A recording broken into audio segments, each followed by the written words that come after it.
High ସାଙ୍ଗମାନେ ନମସ୍କାର, ଜୟ ରହୁଛି ଜଗନ୍ନାଥ। ଆପଣମାନେ ଦେଖୁଥିବେ ଆମର ଏଇନା କେଉଁଝର ଜୁଡ଼ା ବରବିଲ ଏରିଆରେ ଡେଲି ଆକ୍ସିଡେଣ୍ଟ ହେଉଛି। ଡେଲି ଯେ କେତେ ଲୋକ ଆକ୍ସିଡେଣ୍ଟରେ ମରୁଛନ୍ତି ସେଇ ଏରିଆରେ, ଖାସ୍ ସେଇ ଏରିଆରେ, ତାର କିଛି ହିସାବ ନାହିଁ।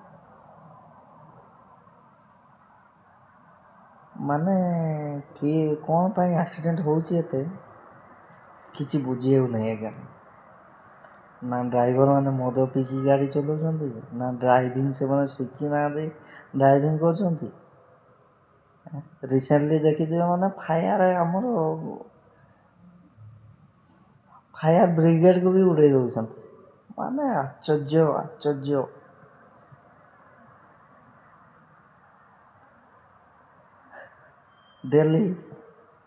ଡେଲି ମୋବାଇଲ ଖୋଲିବ ମାନେ ଦେଖିବ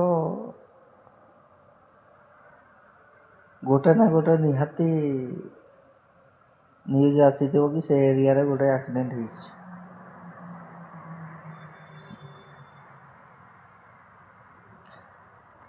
ଭାଇମାନେ ତୁମକୁ ଲାଇସେନ୍ସ କିଏ ଦେଉଛି? ମୁଁ ଗୋଟେ କଥା ପଚାରୁଛି, ଲାଇସେନ୍ସ କିଏ ଦେଉଛି?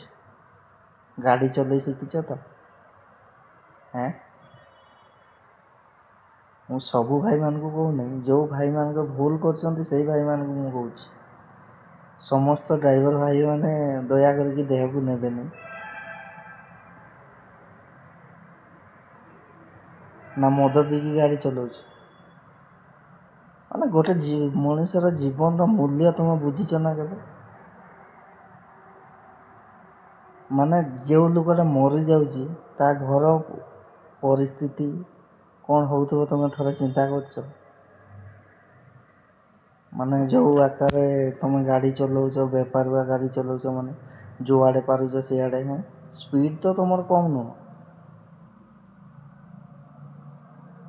ଗୋଟେ ଜୀବନର ମୂଲ୍ୟ ତୁମେ ବୁଝିପାରିବନି। ଯେଉଁଦିନ ତୁମର ନିଜର ଲୋକ ସେଇଭଳିଆ କିଛି ହେବ ନା, ସେଇଦିନ ତୁମେ ବୁଝିପାରିବ।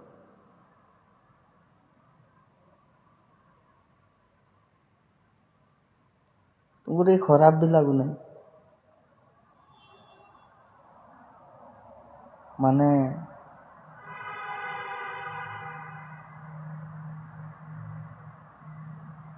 କାହାର ଭୁଲ ରହୁଛି?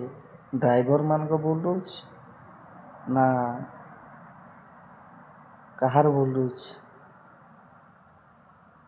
ନା ରାସ୍ତାର ଭୁଲ ରହୁଛି? ଡ୍ରାଇଭରମାନଙ୍କ ଭୁଲ ରହୁଛି ନା ରାସ୍ତାର ଭୁଲ ରହୁଛି, ନା ଆମର କିଛି ଆଜ୍ଞାମାନଙ୍କର ଭୁଲ ରହୁଛି? ନିହାତି ଭାବରେ